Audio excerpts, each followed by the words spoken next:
नमस्कार दोस्तों, मैं जयप्रकाश लाइच आपका हार्दिक स्वागत करता हूं।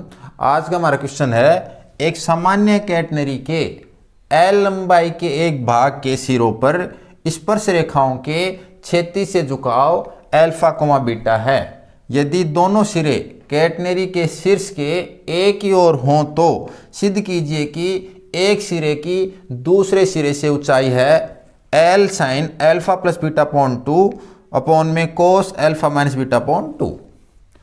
तो क्वेश्चन क्या कह रहा है कि हमारे पास कोई कैटनरी है और उस कैटनरी में ये उसका वर्टेक्स है, मान लीजिए उसको मैंने कहा सी।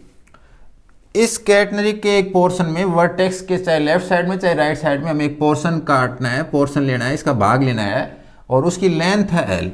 तो ये इसकी लेंथ, मैंने कहा कि ये जो चाप की लंबाई है यहाँ से लेकर यहाँ तक ये एल है और इसके जो सिरे हैं उनका एक्स एक्स से झुकाव, अगर उनके सिरों पर स्पर्श रेखा खींचें तो उसका एक्स एक्स से झुकाव वो है अल्फा और बीटा। तो इनमें एक एंगल अल्फा है और एक एंगल बीटा है। अब ये नहीं पता कि कौन सा अल्फा है कौन सा बीटा है, तो इसे अल्फा लेना है या इसे अल्फा लेना है। तो अगर पहले आंसर को देखें तो आंसर में अगर मैं यहाँ पे अल्फा प्लस बीटा अपॉन 2 है, इसमें अगर अल्फा के स्थान पे बीटा लिख दूँ, बीटा के स्थान पे अल्फा लिख लूँ तो कोई फर्क नहीं पड़ेगा। ऐसे ही अगर मैं यहाँ पे अल्फा के स्थान पे बीटा और बीटा के स्थान पे अल्फा लिखूं तो बीटा माइनस अल्फा अपॉन 2 मिलेगा और cos beta minus alpha upon 2 equals to cos alpha minus beta upon 2 होता है, क्योंकि कोस माइनस थीटा बराबर कोस माइनस थीटा किसके बराबर होता है, कोस थीटा के बराबर होता है। तो इसका मतलब अगर मैं अल्फा और बीटा को आपस में चेंज कर दूं तो आंसर पे कोई इफेक्ट नहीं पड़ेगा। क्वेश्चन में भी नहीं दे रखा है कि कौन सा एंगल अल्फा लेना है कौन सा बीटा लेना है, तो आप अपनी इच्छा से किसी को भी अल्फा ले सकते हो, किसी को भी बीटा ले सकते हो। तो ये अल्फा लोगे तो ये बीटा हो जाएगा और ये बीटा लोगे तो ये अल्फा हो जाएगा। फिर हमें दिखाना है ये जो इसके पार्ट लिया हमने, इसकी अगर हाइट, अगर मान लीजिए मैं कहूँ कि y1 है और इसकी हाइट अगर मैं कहूँ y2 है, तो हमें y2 माइनस y1 ज्ञात करना है। यानी जो ज़्यादा ऊंचाई है उसमें से छोटी वाली ऊंचाई घटाएंगे तो उसका जो डिफरेंस आएगा उसका आंसर हमें ज्ञात करना है, वो होना चाहिए ये। हमारे पास एक कैटनरी है बी सी डी, इसका एक भाग लिया हमने पी क्यू और इस जो भाग है आर्क है यानी चाप कह सकते हैं, इस चाप की लंबाई है एल और ये जो चाप है वो कैटनरी के शीर्ष के दाईं ओर स्थित है और इसके बिंदु P पे अगर हमने कोई स्पर्श रेखा खींची है वो एक्स एक्स के साथ यानी ओरिजेंटल के साथ अल्फा कोण बना रही है और इसके बिंदु P पे जो हमने स्पर्श रेखा खींची है वो ओरिजेंटल के साथ बीटा कोण बना रही है। तो हम एंगल बीटा और अल्फा को आपस में चेंज कर सकते हैं, उसमें कोई फर्क नहीं पड़ता। यहाँ पे भी नाम पी क्यू लिखो चाहे क्यू पी लिखो, उससे कुछ फर्क नहीं पड़ रहा। तो सॉल्यूशन स्टार्ट करते हैं। माना बी सी डी एक सामान्य कैटनरी है,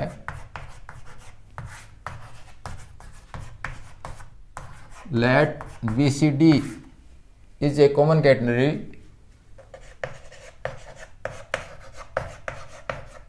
जिसके भाग या चाप बोल सकते हो, आर्क बोल सकते हो, भाग PQ की लंबाई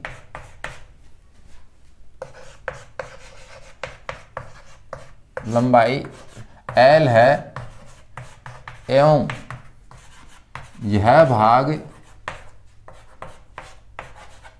कैटनरी के शीर्ष C के दाएं ओर स्थित है।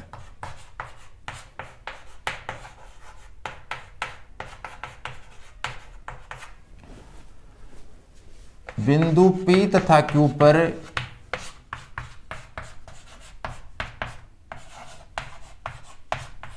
स्पर्श रेखाएं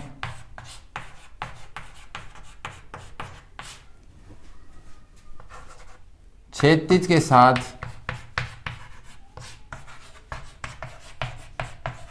क्रमशः अल्फा तथा बीटा कोण बनाती हैं।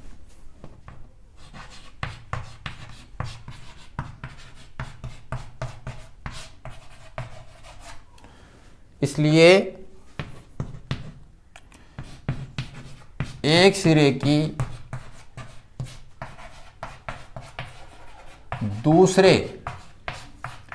सिरे से ऊंचाई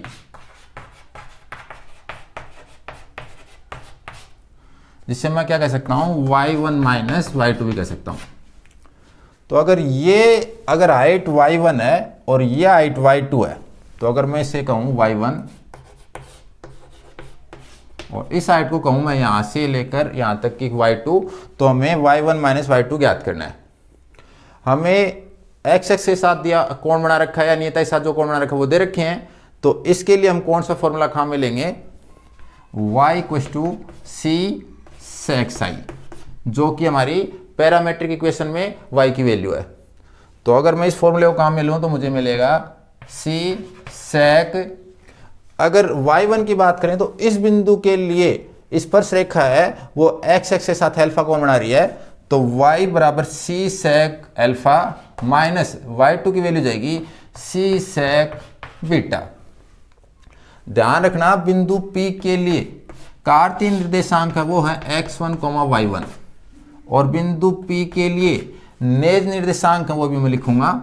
इसी प्रकार बिंदु Q है उसके कार्तीय निर्देशांक है x2, y2, और बिंदु Q के नेज निर्देशांक हैं वो होंगे, अगर ये दूरी मैं स्मॉल s मानूं तो s, क्योंकि हम इसमें जब हमने प्रूफ किया था तो यहाँ से जो भी बिंदु लिया था उसकी डिस्टेंस हमने क्या ली थी, l ली थी, तो मैंने इसको s मान लिया। और इस बिंदु पे जो स्पर्श रेखा है वो अगर साई कोण बनाती थी तो हम लिखते थे s, साई, लेकिन बीटा कोण बना रही है तो s, बीटा। अगर बिंदु P की बात करें तो ये जो चाप है वो s है, ये चाप है वो l है, तो यहां से लेकर यहां तक का चाप हो गया s प्लस l, तो s प्लस l। और इस बिंदु पर जो स्पर्श रेखा हमने खींची है, टेंजेंट लाइन खींची है, वो टेंजेंट लाइन है वो हॉरिजॉन्टल के साथ जो एंगल बना रही है वो बना रही है अल्फा। तो इसके और इसके P बिंदु के दो प्रकार से कोऑर्डिनेट लिख सकते हैं, एक कार्टेशियन लिख सकते हैं और एक इंट्रिंसिक लिख सकते हैं। इसी प्रकार Q के भी दो लिख सकते हैं।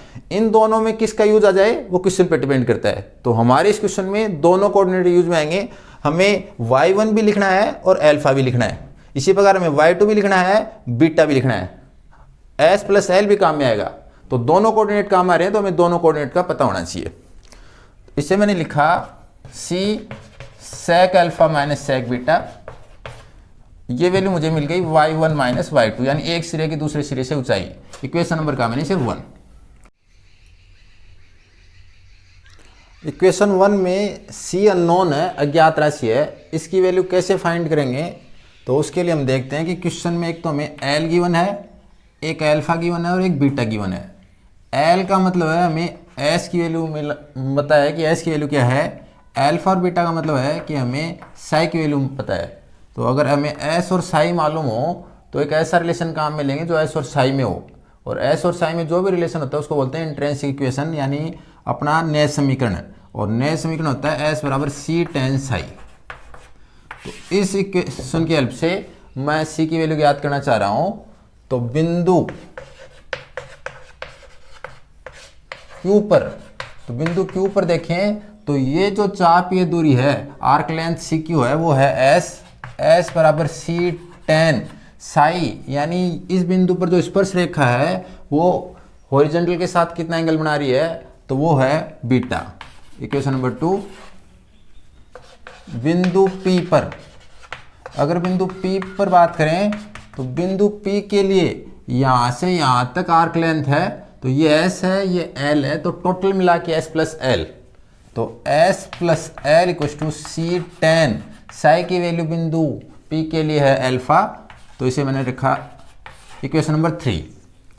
अगर समीकरण 3 से समीकरण 2 घटा दें तो हमारे इन दोनों इक्वेशन से s का विलोपन हो जाएगा, क्योंकि s हमने खुद माना है, क्वेश्चन में नहीं दे रखा, तो इसको एलिमिनेट करना जरूरी है। तो इक्वेशन 3 में से 2 को मैंने सेपरेट किया तो मुझे मिलेगा s plus l minus s equal to c tan alpha minus c tan beta. यहाँ s से s गायब, this implies l equal to c common लिया, c कॉमन लेने पर tan alpha minus tan beta. अब या तो मैं c की वैल्यू यहाँ से निकाल लूँ l upon tan alpha minus tan beta और वो यहाँ पुट कर दूँ इक्वेशन नंबर 1 में, या मैं इन दोनों इक्वेशन को आपस में डिवाइड कर दूँ तो भी c कैंसिल हो जाएगा। तो किसी भी तरीके से आप सोल्व कर सकते हैं। तो मैं कर रहा हूँ यहाँ पे समीकरण 1 में समीकरण 4 का भाग दे रहा हूँ, डिवाइडिंग इक्वेशन 1 बाई इक्वेशन 4। तो अगर इक्वेशन 1 को इक्वेशन 4 से डिवाइड करेंगे तो हमें क्या मिलेगा, y1 minus y2 upon L, ये लेफ्ट हैंड साइड में मिलेगा। राइट हैंड साइड में देखें तो c into sec alpha minus sec beta upon c into tan alpha minus tan beta. इसे और सॉल्व करें तो c से c कैंसिल, तो हमें मिलेगा y1 minus y2 equals to L, अगर क्रॉस मल्टीप्लाई करेंगे तो एल राइट हैंड साइड में चले जाएगा।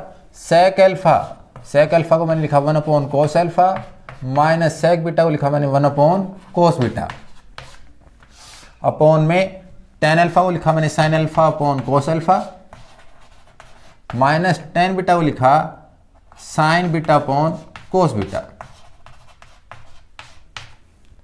This implies y1 minus y2 equals to L, यहाँ पे अगर एलसीएम लेंगे तो cos beta minus cos alpha upon cos alpha into cos beta, और ये न्यूमरेटर में, डिनोमिनेटर में अगर एलसीएम लेंगे तो sine alpha into cos beta minus cos alpha sign beta upon में कोस अल्फा कोस बीटा। ये न्यूमरेटर है, ये डिनोमिनेटर है, यानी अंश और हर दोनों में अगर अपॉन में राशि इक्वल हो तो आपस में कैंसिल कर सकते हैं। तो कोस अल्फा कोस बीटा को मैंने आपस में कैंसिल कर दिया, तो मुझे मिला L into cos beta minus cos alpha upon sine A cos B minus cos A sine B का फॉर्मूला लगाएंगे तो साइन अल्फा माइनस बीटा। अब cos C minus cos D का फॉर्मूला यूज में लेना हमें, तो कोस सी माइनस कोस डी बराबर कितना होता है, तो इसके बराबर होता है 2 sine C plus D upon 2 into में sine D minus C upon 2। अगर आप माइनस पहले लिखते हो तो यहाँ पे सी माइनस डी आएगा, लेकिन मैं माइनस पहले नहीं लिख रहा, डी माइनस सी लिख रहा हूँ, क्योंकि आंसर में माइनस नहीं है, आंसर किस में है, प्लस में है। तो ये फॉर्मूला हम लेंगे हेल्प। तो अगर इस फॉर्मूले को मैं अप्लाई करूँ तो मुझे मिलेगी y1 माइनस y2 की वैल्यू l इंटू, यहाँ पे ये c है और ये d है, तो 2 into sine c plus D यानी beta plus alpha upon 2 into में साइन d माइनस सी, तो d माइनस सी अपॉन 2 यानी अल्फा माइनस बीटा अपॉन 2। अगर हम डिनोमिनेटर में लिखें, हर में लिखें, तो ये है, अगर मान लीजिए साइन ए, और अगर मैं साइन ए को लिख सकता हूं हाफ एंगल में तोड़ूं तो 2 sine A by 2 into cos A by 2। तो ये फॉर्मूला अगर मैं काम में लूं तो अगर इसे मैं ए कहूं तो इसकी जगह लिख सकता हूं मैं 2 sine alpha minus beta upon 2 into cos alpha minus beta upon 2। तो यहाँ पे 2 से 2 cancel, sine alpha minus beta upon 2 sine alpha minus beta alpha minus beta upon 2 आपस में कैंसिल, तो मुझे मिलेगा y1 minus y2 equals to L into sine beta plus alpha को लिखा मैंने अल्फा प्लस बीटा अपॉन 2, और अपॉन में मुझे मिलेगा कोस अल्फा माइनस बीटा अपॉन 2, और यही हमारा आंसर है।